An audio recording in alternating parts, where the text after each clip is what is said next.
بسم اللہ الرحمن الرحیم۔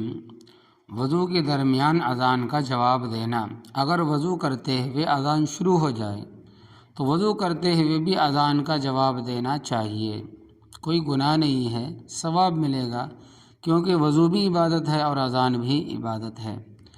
وعظ و تعلیم کے دوران اذان کا جواب دینا۔ اگر تقریر ہو رہی ہو، تعلیم ہو رہی ہو، کوئی قرآن پڑھ رہا ہو، اگر کوئی شخص وعظ و تعلیم میں مشغول ہو اور اسی دوران اذان ہونے لگے، کوئی مسئلہ بتا رہا ہو، مسئلہ سننے والا مسئلہ سن رہا ہو، قرآن کریم پڑھ رہا ہو، کوئی لوگوں کو سمجھا رہا ہو دین کے بارے میں، اور اس دوران اذان ہونے لگے تو وعظ و تعلیم کا سلسلہ منقطع کر کے اس پر جواب دینا ضروری نہیں ہے۔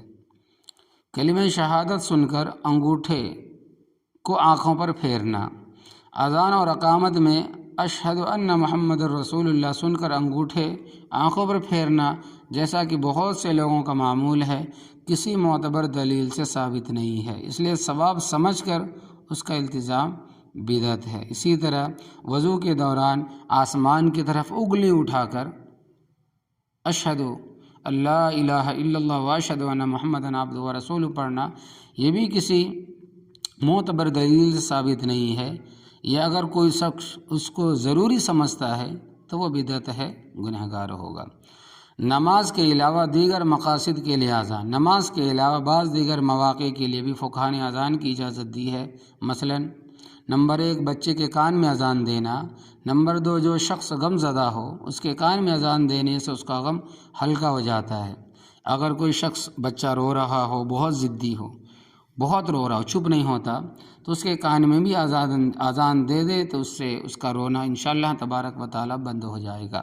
نمبر 3 جس شخص کو بیماری کے دورے پڑتے ہو اس کے لیے بھی اذان دینا مفید ہے۔ نمبر 4 جس شخص پر غصہ غالب ہو جائے تو اذان دینا اس کے غصہ کو ٹھنڈا کرنے میں معاون ہے، مددگار ہے۔ نمبر 5 جو جانور بھٹک جائے یا جس انسان کے اخلاق بگڑ جائے اس پر بھی اذان دینا مفید ہے۔ نمبر 6 جب دشمن کی فوج حملہ آور ہو اس وقت بھی اذان دی جائے۔ فسادات کے موقع پر اذان کا بھی یہ حکم ہے۔ نمبر 7 آگ پھیل جانے کے وقت بھی اذان دینے کا حکم ہے۔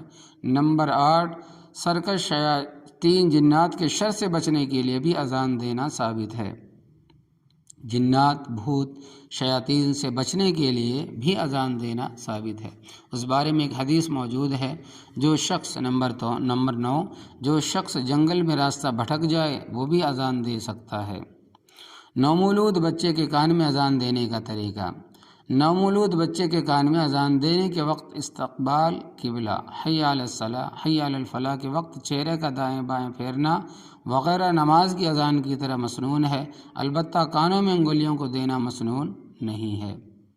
اللہ تبارک و تعالی عمل کرنے کی توفیق عطا فرمائے۔ اور ایک اور چیز ہے کہ قبر پر اذان دینا کیسا ہے۔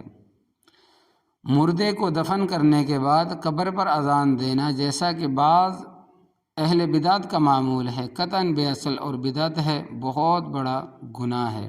اللہ تبارک و تعالی ہمیں بچنے کی توفیق عطا فرمائے، اور جو صحیح ہے، درست ہے، اللہ تبارک و تعالی ہمیں عمل کرنے کی توفیق عطا فرمائے جو سنت کے موافق ہو۔